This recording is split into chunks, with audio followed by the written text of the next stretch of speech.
name is Mercedes Azpilicueta. I'm presenting an exhibition in Gasworks called Bondage of Passions, and it's based on the life of Catalina de Erauso, a figure from the 1600s. The exhibition involves tapestries, costumes and props, and a graphic vinyl installation.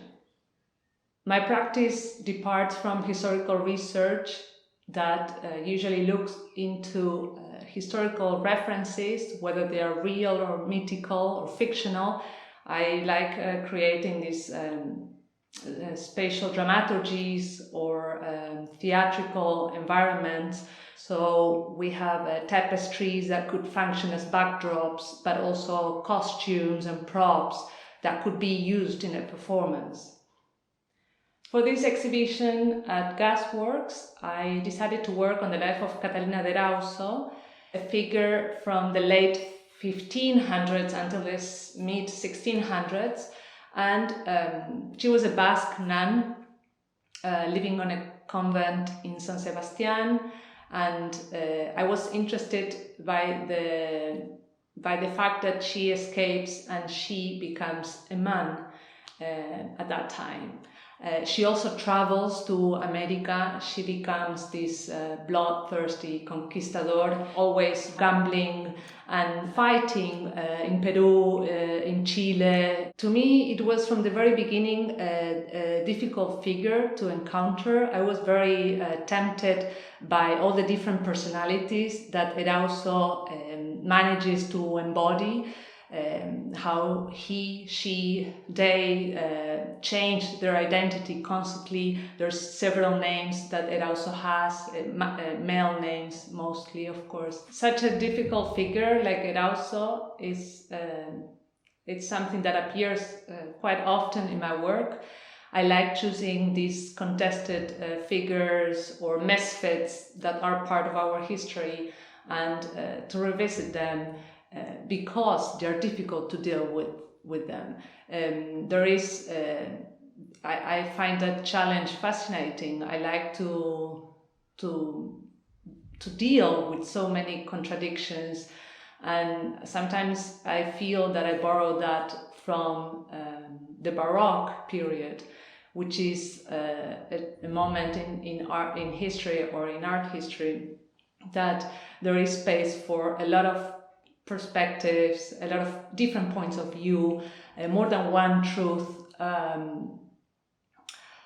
think that that's something that it's very useful when it comes to approaching and working with complex figures.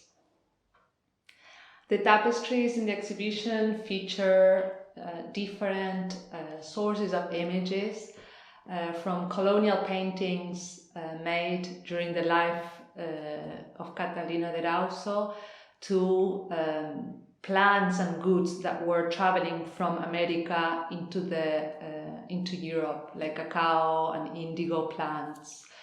There are also a lot of maps and images or paintings of all these different locations where Erauso lived or passed through, like of course in Sebastian, but also Mexico, Peru, Chile, and one example of the type of these colonial paintings that you can see in the tapestries are these Cusco school paintings, where you can see the ángeles arcabuceros, which are angels dressed with and wearing guns as well.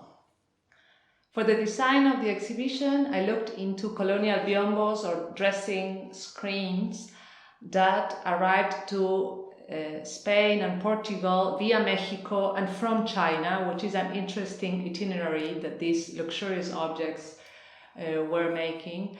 And I liked the idea of introducing that device into the installation in terms of the possibility that the dressing screen allows for the body to dress and undress and be seen or not be seen. And next to that, I looked into the work of Irish designer Eileen Gray and her designed dressing screens that she produced for queering spaces inside a home.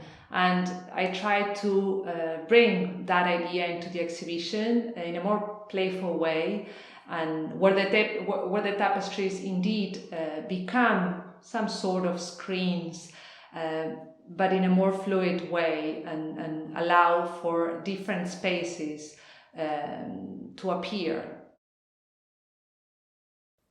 The idea of fragmentation is present throughout the exhibition. It's present in the tapestries, but also in the costumes. The costumes represent fragmented bodies to a certain extent, and there are parts of pants and tops and cod pieces, all made with textiles. And something that also unifies all these different pieces is a certain metallic thread or lurex type of thread that it's used in the garments, but that it also appears in the tapestries. This shiny thread, or this metallic thread or element, it's also present in the graphic vinyl installation, which is made with holographic vinyl, and it functions as a counter element or